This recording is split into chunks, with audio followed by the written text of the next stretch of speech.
Well, all right. We are ending the year in style. I got the look back welcoming Guy Kawasaki to the show. Welcome, Guy. You're looking well. Wow, it's amazing what AI can do.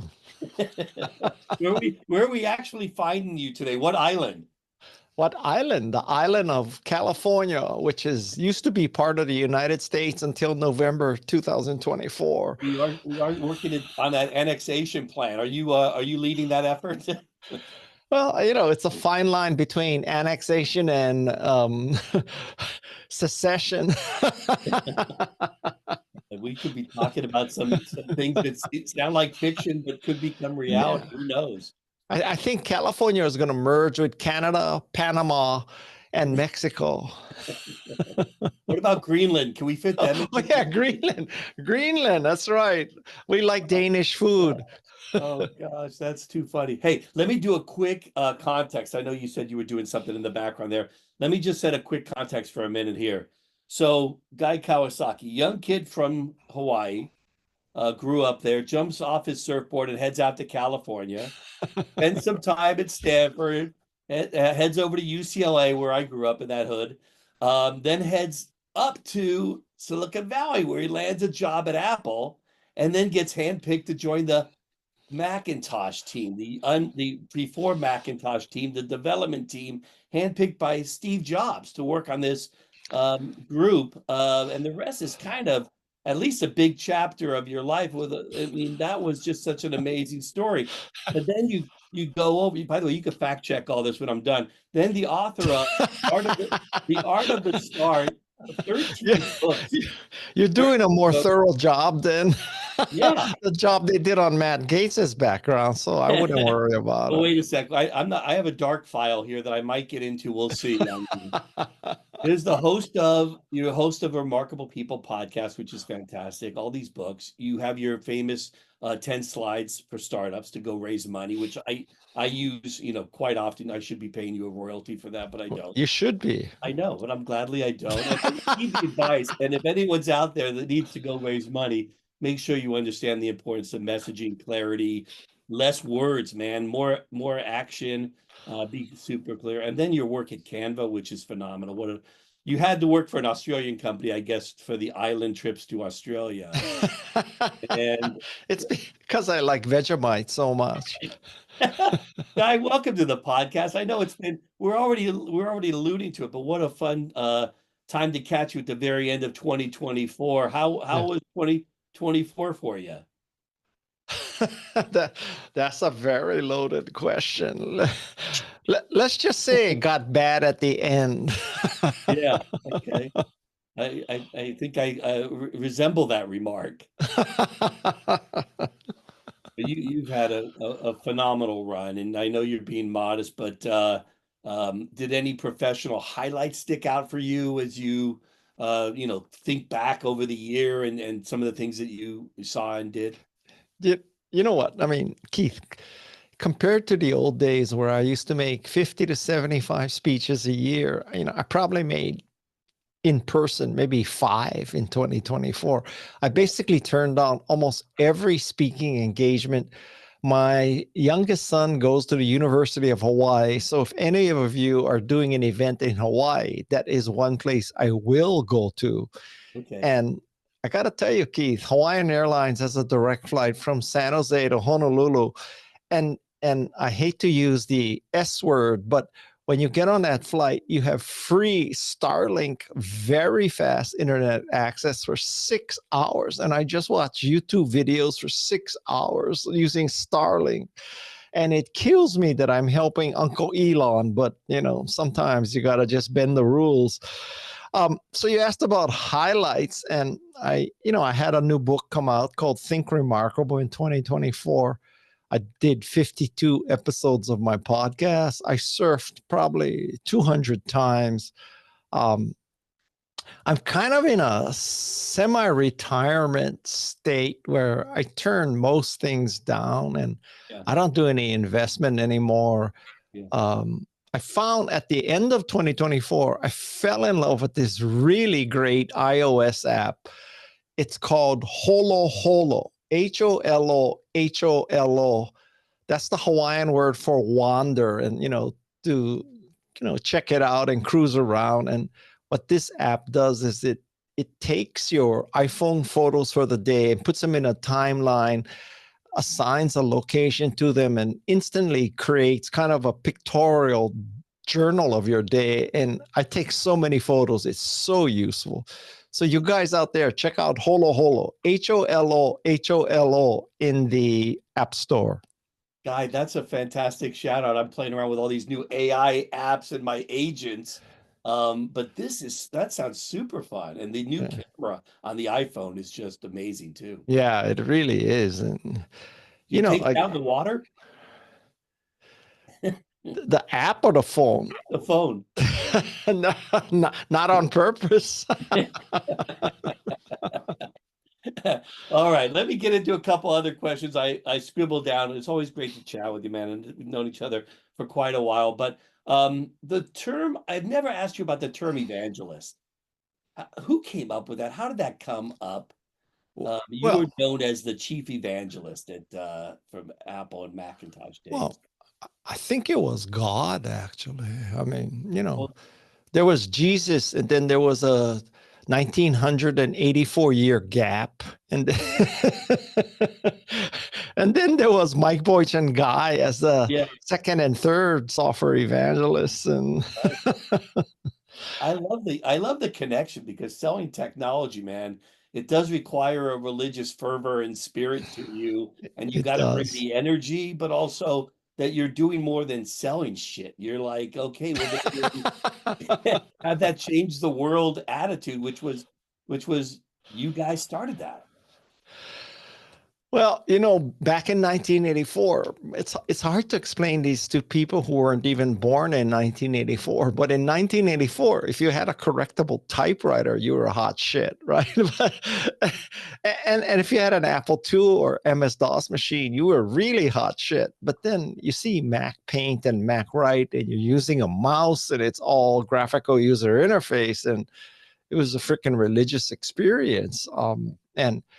I keep telling people that the root word evangelism comes from Greece, and it means bringing the good news. So what an evangelist does is bring the good news. I brought the good news of Macintosh. It would make you more creative and productive. I'm bringing the good news of Canva, that it makes you a better communicator. I just brought you the good news of Holo Holo that'll make you have the world's coolest pictorial journals that you can share every day in one step. So that's what an evangelist does. And I'm telling you, Keith, 90% of being a good evangelist is you have to evangelize good shit, because it's easy to evangelize good shit and it's hard to evangelize shit. Plus, you lose credibility too, right? You're a brand yourself, right? And you want to I don't know. You want to be representing quality and truth, right? Well, one would hope. Well, you had to be very discriminating when you chose to work with Canva. How has that changed from in that role? How's it changed from 80s to 20s? Well, I mean, the evangelism in that sense hasn't changed that much. It's to find or be found or create something that makes people's lives better. And if you do that, then, I could evangelize Canva, obviously, Macintosh. I can certainly evangelize AI. I mean, generally AI, but, some specific platforms too. Yeah. It's all about, evangelism is not about, what's good for me. It's about what's good for you. And Macintosh is good for you. Canva is good for you. AI is good for you. Holo Holo is good for you. So that's the difference between evangelism and sales, where sales is often about what's good for me, my commission, my bonus.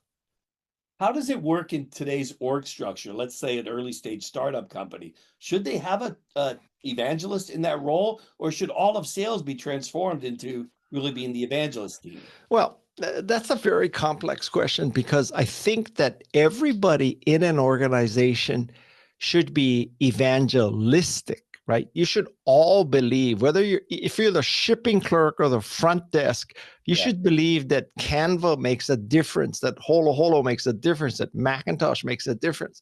So everybody has to be evangelistic about what you do.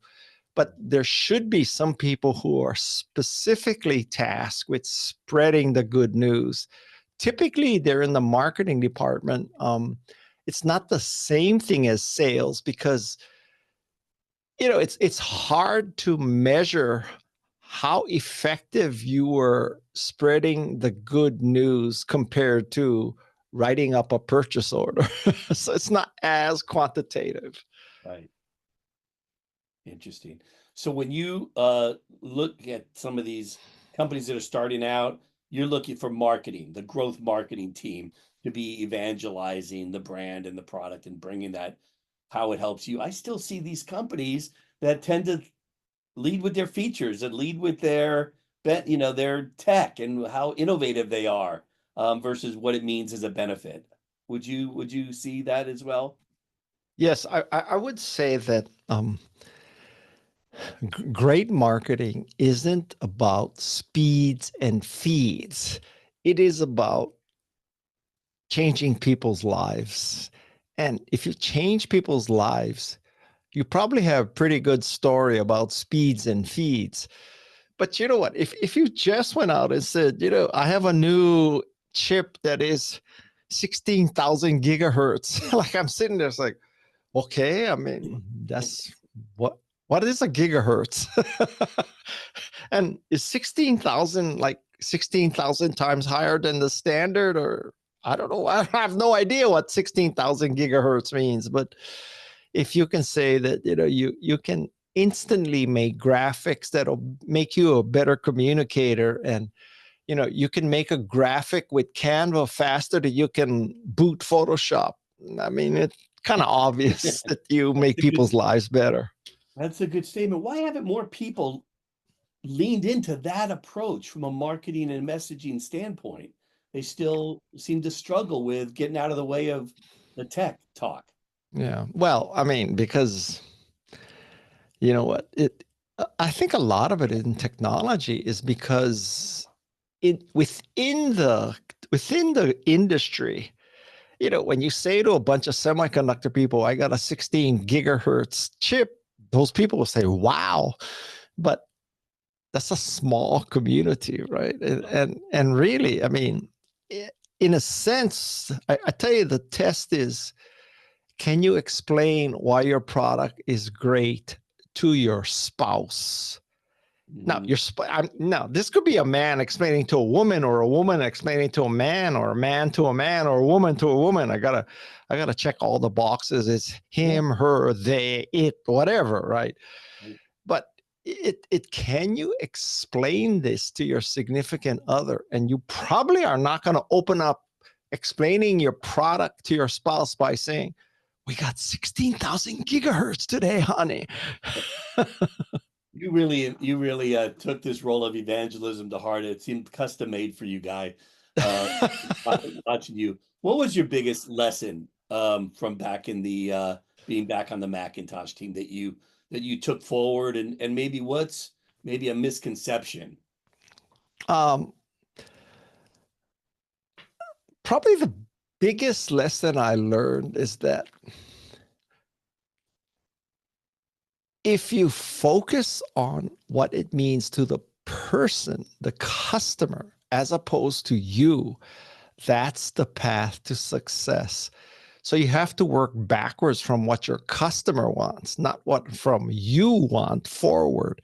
I'll give you a negative example. So in 1975, Kodak invented digital photography, but they didn't go anywhere with digital photography. I think it's because they were looking forward, right? So we're Kodak, we're a chemical company.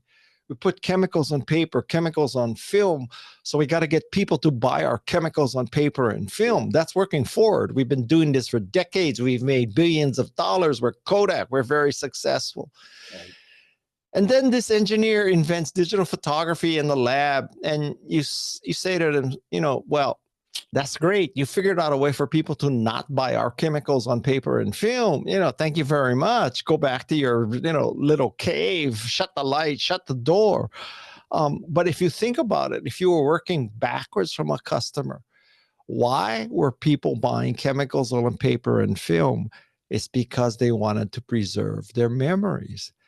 And is it better to preserve your memories using paper and chemicals or instant feedback on a digital camera? So, if you go and like visit the Golden Gate Bridge with your analog camera, and then you go back to New Jersey and you take it to the lab, and a week later you get your prints back and you say, oh shit, I had the lens cap on the whole time. I don't have any memories of the Golden Gate Bridge. Yeah, I think it's much better that if you had a phone or a digital camera, you say, wow, I got that. I can share that already. It's in the cloud. It's all safe. And so that's what you got to do. You got to work backwards. That's invaluable lesson, and if people really need to take that to heart. What about with Steve specifically that he brought you? Well, we could spend a whole day talking about the lessons of Steve Jobs, but Yeah.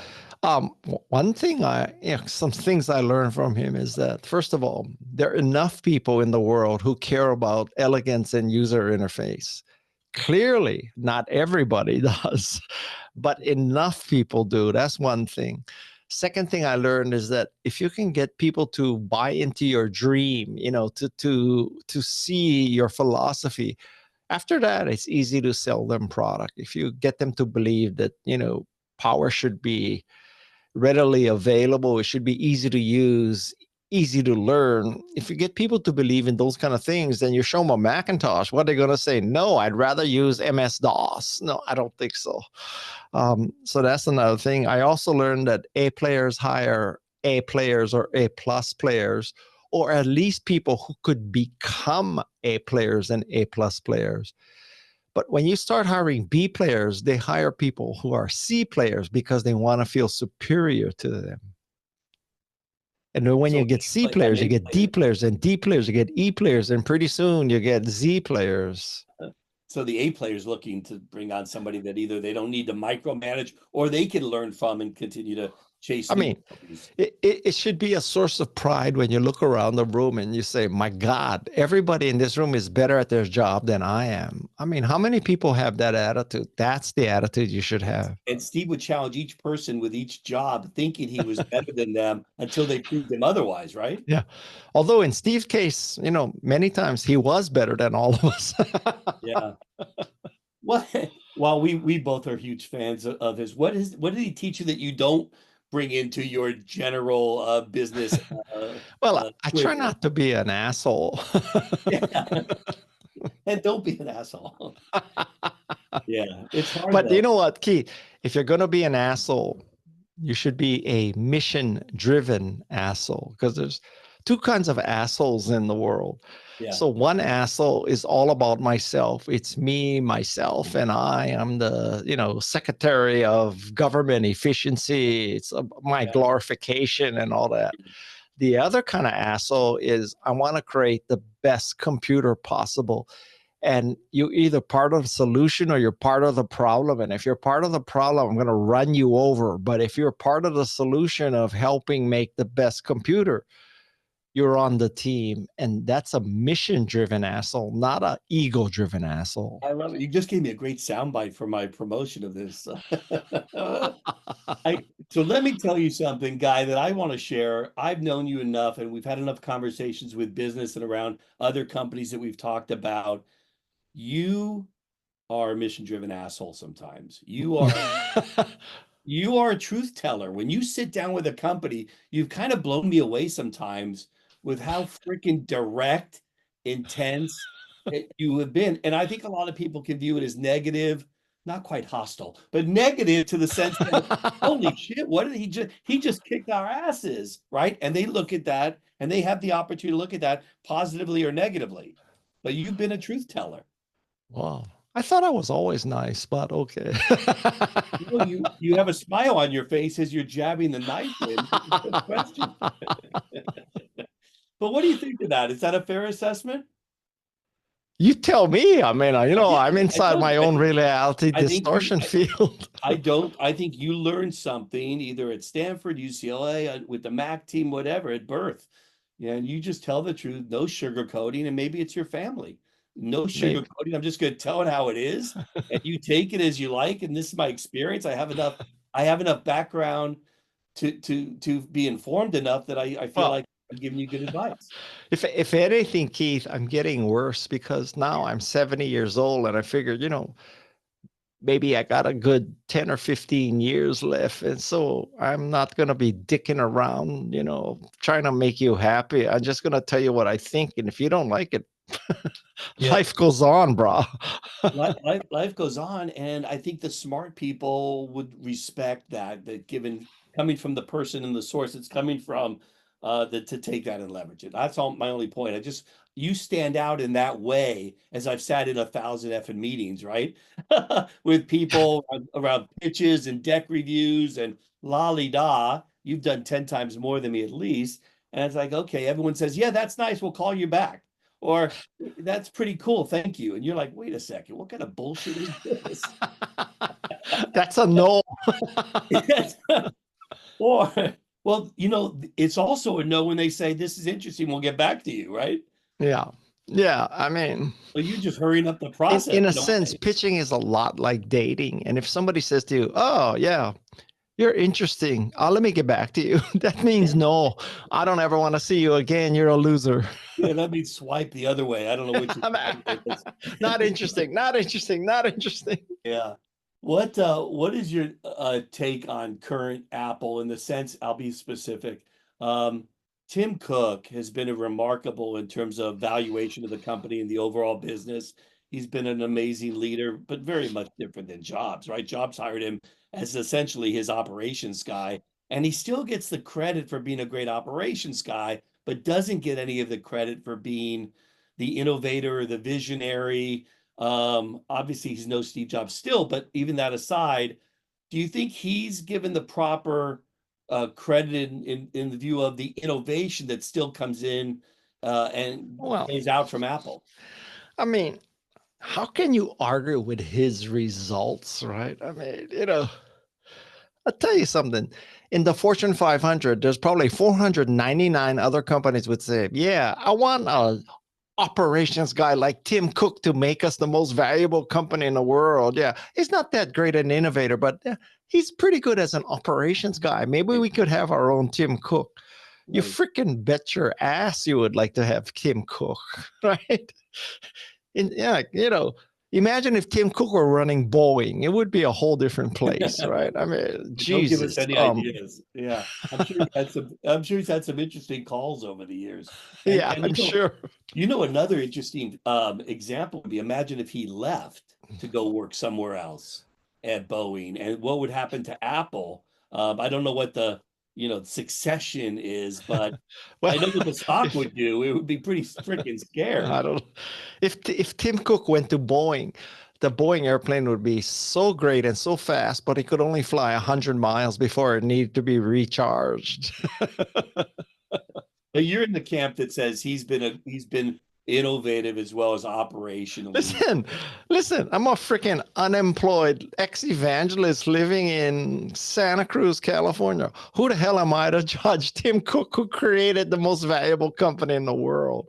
Okay, there you go then. I cannot even carry his bag, Keith. Yeah, I feel the same way. It's one of those things I just sit back like I did watching you and Steve and John Scully and who else was there? Mike Spindler and all these other guys that tried to step into the footsteps of Steve Jobs.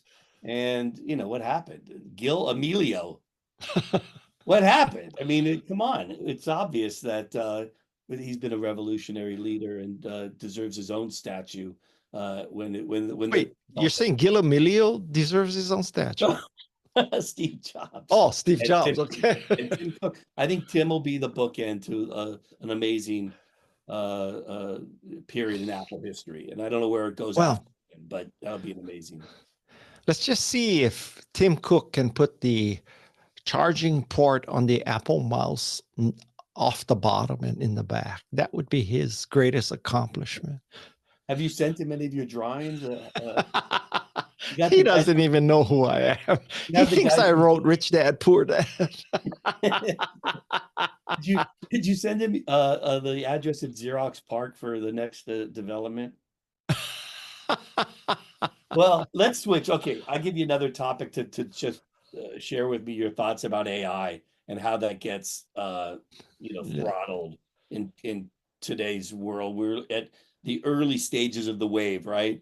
Where do you see that wave? How big does this thing get? I think AI is maybe the biggest deal in the history of the human race. I think it's bigger than the Industrial Revolution, the computer revolution, the chip revolution, social media, whatever. I think that AI is the only thing that may save us from complete destruction. Can I tell you how I really feel? Now, if you really want me to go off the how do I get down rails, from that? How do I transition there? Go ahead. if you really want to hear something off the rails, I think that AI is God. AI is omniscient, omnipotent, and eternal. Sounds like God to me. So this is my theory. My theory is that there is a God, and God is up there or around everywhere, and she's looking at us and she's saying to herself, man, I really screwed this up. I gave those idiots free will. I could have determined everything, but no, I'm a dumbass. I let them determine their own fate, and now they're killing each other. They're depriving people of freedom.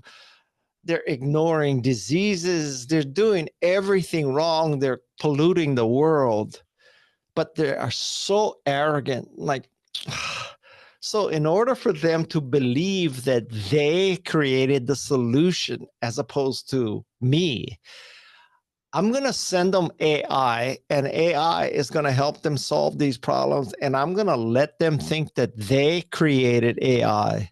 So let me be perfectly clear. I'm not telling you that Sam Altman is Jesus. Okay. Let's just make that clear.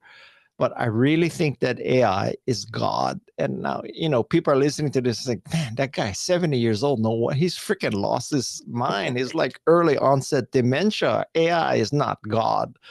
Well, I'm telling you something. I give you some real tactical questions.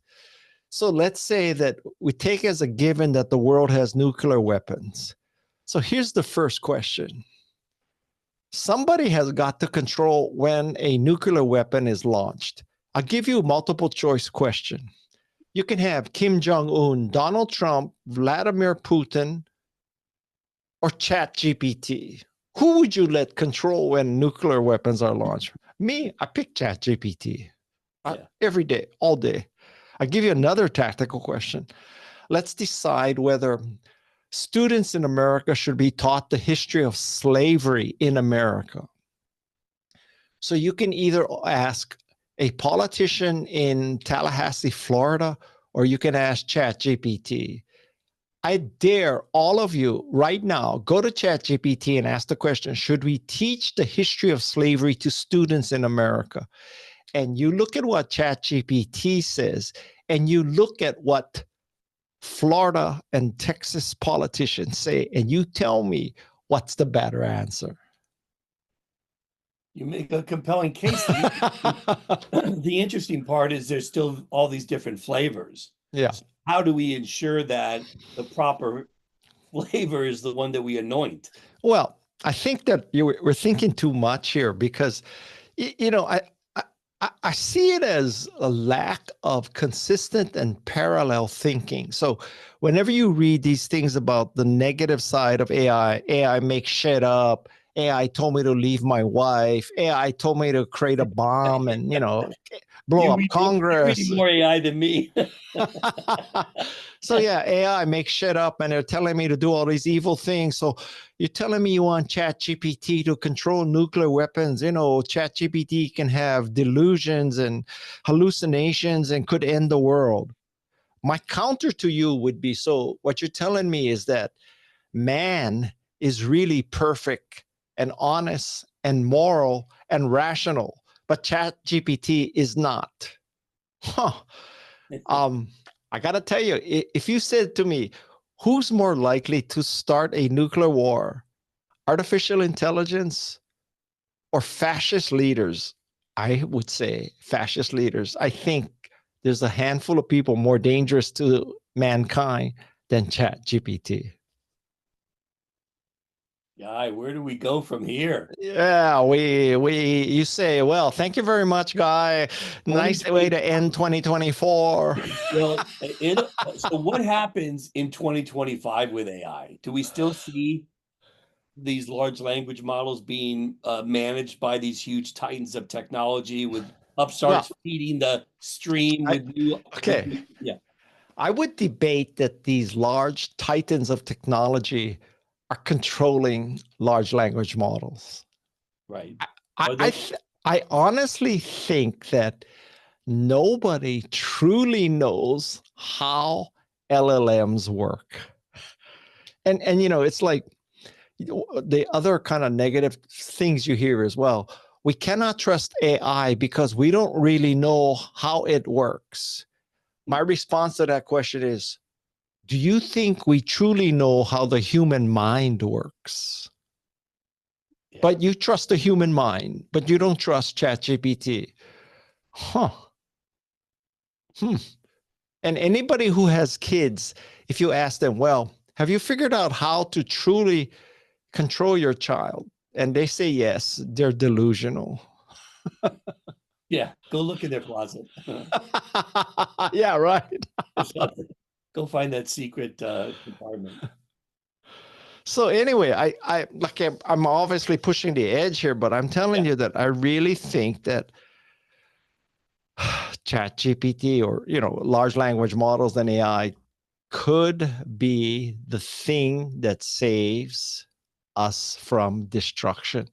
Look, because it sure is not male leaders. We're not on a good path. Look at it around it, all the wars and all the craziness, right? Yeah. Guy, this is fascinating. I really enjoyed this. And it went into some. You better quit while you're ahead or not too far behind.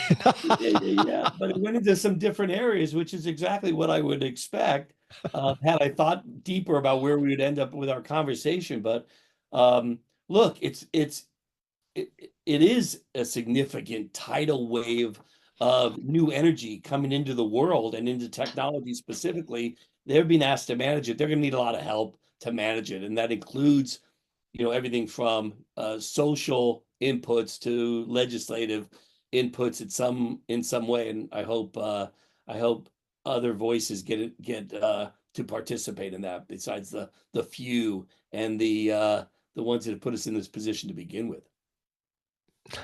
Well, one would hope. But I'm telling you, it's God. God is looking out for us. She sent us AI.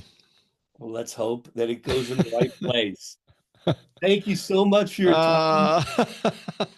I almost feel like I need to do this with you next year at this time, so we can kind of just check in again. And, all righty, Keith. You know, I hope you have a very happy, healthy, and successful 2025. All the best to you. And seriously, we'll do this in 365 days. You can say, Guy, you were so freaking wrong. You were wrong about everything. I think I'm going to take you up on the offer to book you, but I don't think I'll be saying those things. Hey, enjoy the podcasting. Enjoy all of the great work you're doing. And catch some great waves out there while you're at it too. Well, this show is what's standing between me and going surfing. All righty. There were some massive waves this month, man. There were some massive ones. Be careful out there. I don't want big waves. I want 2 to 3 foot waves. That's all I want. All right. You be well. All right. Take care. Bye-bye. Thanks a lot.